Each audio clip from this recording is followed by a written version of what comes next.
Hit pause for a moment just because the New York Police Department is now holding a press conference on that scaler for Trump Tower today. Let's listen in. Hold on. All right, Chief. Good evening, everybody. I'm Chief William Morris. I'm the Chief of Manhattan South. Just going to give you some preliminary information about what we have at this point regarding this incident today. At about 3:30 this afternoon, we received a 911 call for a male who was scaling the outside glass here at Trump Towers. The address here is 725 Fifth Avenue. Responding units from Midtown North came and they observed a male on the outside of the atrium, which is approximately the 4th floor of this location. The responding units secured the interior of the Trump Towers, working with private security here, then also utilizing additional resources from patrol, and also the Strategic Response Group and the Critical Response Command, and also including the Traffic Management Center. We extended our perimeter beyond the building to the outside area in this vicinity. Once we had stabilized that perimeter, we requested the fire department and the emergency service unit.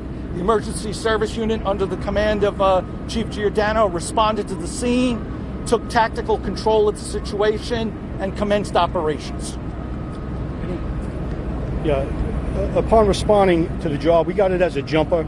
Somebody attempted to jump from the building. Emergency service personnel responded. Our first contact was on the 5th floor above the atrium. We were able to establish break a vent window and establish some type of dialogue. We then secured 3 jumper airbags and numerous amount of equipment for a high-angle rescue job.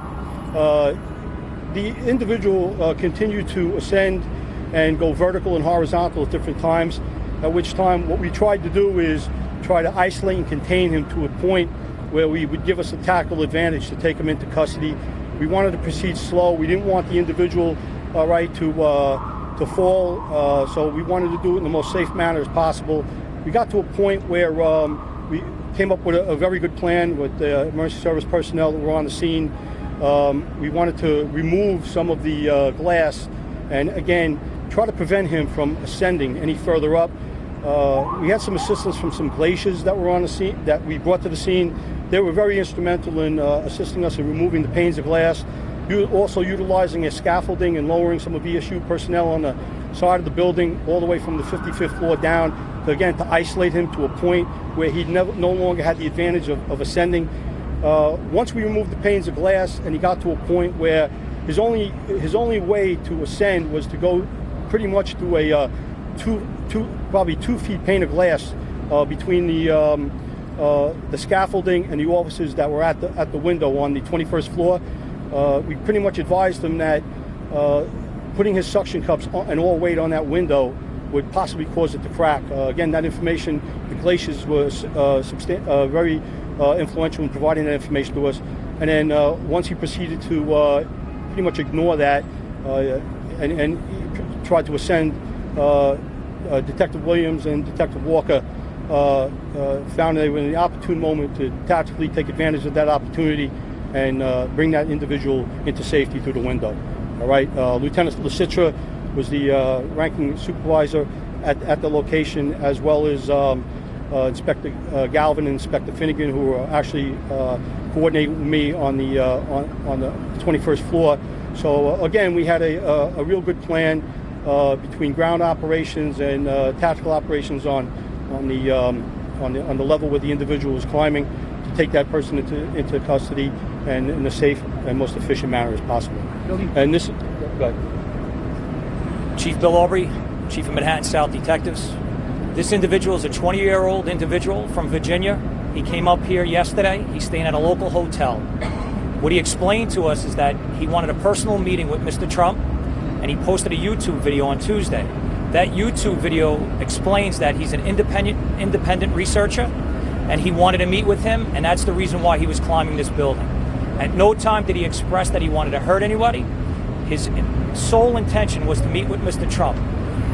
It took 3 hours to get him in custody, and upon getting him in custody, he explained the same thing, that he wanted Mr. Trump's attention, and he wanted a meeting with him.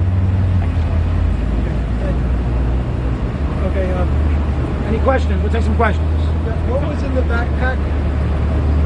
In the backpack were what we got from him were the 5 suction cups. We have identification that we recovered from him.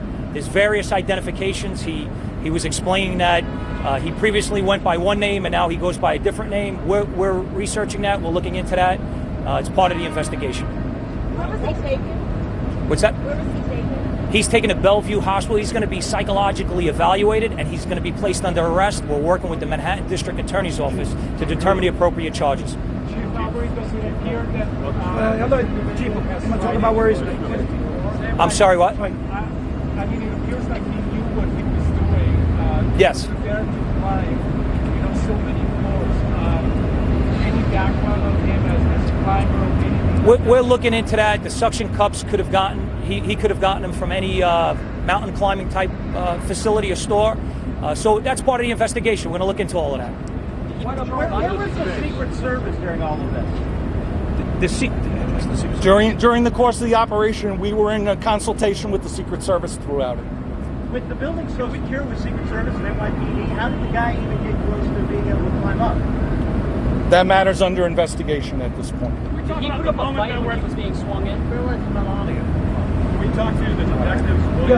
Yeah, we'll get the rescuing officers soon. As I said before, we were in consultation with the Secret Service throughout this operation. I would refer that question to the Secret Service. Can we talk some about the moment that you brought him in, what you were waiting for, the situation you were waiting for, and how it presented itself? All right, well, Chief Giorgiano can speak about when the decision was made, and then he'll have the 2 officers. That'd be great. Come Well, forward. again, the basic of his conversation that was said was he wanted to climb to the top so that he could talk to Mr. Trump. That was the basis of most of his conversation.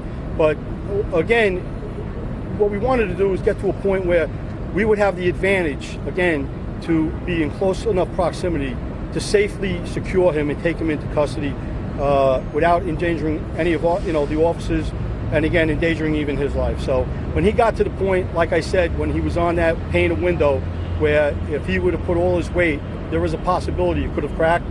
All right, Chris Williams and Dave Walker again felt that was an opportune moment. All right, for them to make that rescue and bring him into the location. Guys, could you talk about that moment, what you were waiting for, or what you were looking for, and how you took advantage of it? I was waiting for the perfect time to present itself when I felt it was safe for him and myself and my crew, so that when that time came, I did talk to my crew, let them know, listen, he's at a level where I am able to grab him safely and bring him in. When it presented itself, I reached out, I took hold of his hand, and I said, sir, you need to come with me. And I brought him inside with the help of my partner, and we placed him in custody and handed him over to EMS. Did he resist?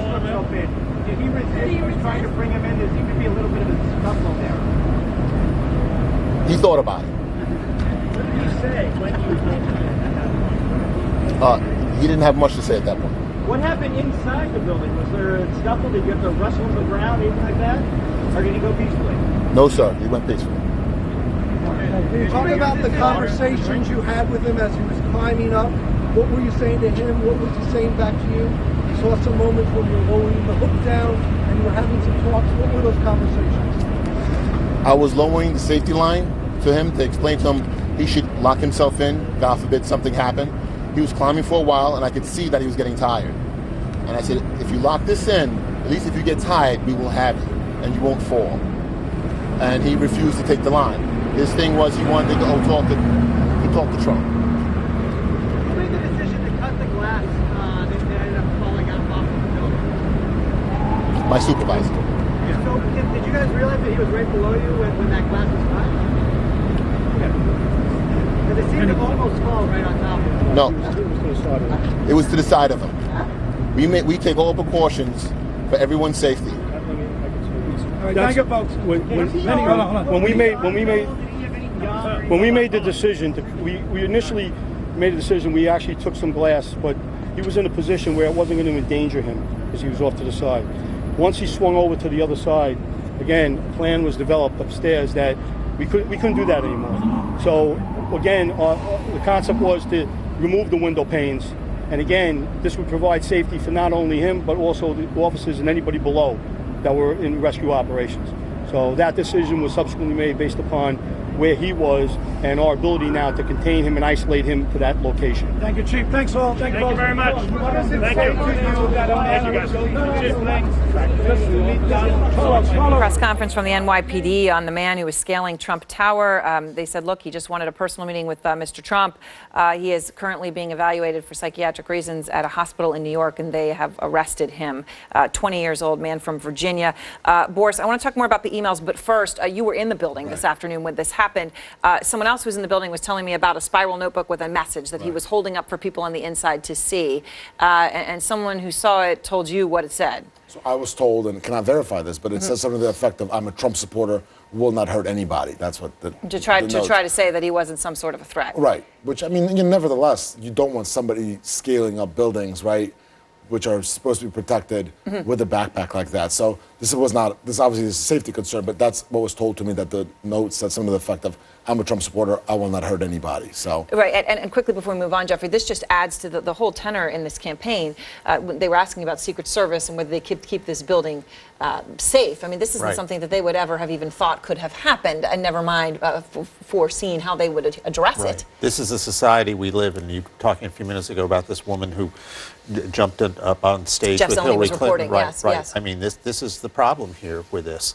And one thing I do want to, if we go back to the Second Amendment thing, a quote from John Kerry, Senator Kerry, after he lost the presidential race, was doing a riff with Bill Maher about going to New Hampshire and hunting and killing birds. And he said, and I quote, "Or I could have gone to 1600 Pennsylvania Avenue and killed the real bird with one stone," unquote.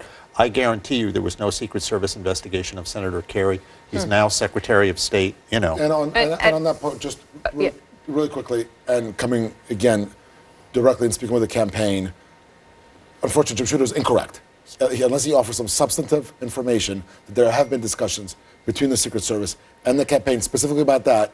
His statement is incorrect, and the Secret Service, through Reuters, has I'm just going to make it it very clear here that I'm going to stand by Jim Sciutto's reporting. He said he spoke to an official in the Secret Service. They said that they had a conversation with the campaign. So we're just going to leave that there. You say what you say, we say what we say. We can cherry pick comments from. Well, that last comment 10 is a or horrific 20 comment years. if true, and it should have been met with But outrage. I think the issue here is not just the one comment. I think one comment you can say, okay, somebody misspoke, everybody misspeaks, but it's the pattern. It's the pattern of reckless rhetoric. It's the pattern of inciting violence. I don't have to sit here and recite it all. We know what it is. So, it's a pattern of actually threatening to take power by extra constitutional but on that means. point, before we go, when you speak of a pattern, Hillary Clinton has that problem too. When it comes to honesty and trustworthiness, people do not see that she has. These emails add to that. 64% of voters. But she has a problem with people thinking she's honest and trustworthy. Yes, I'm not saying that is a that's pretty not damning true. thing to say, and these emails are part of that. Well, her favorability is actually increasing if you look at the polls in the past 3 weeks.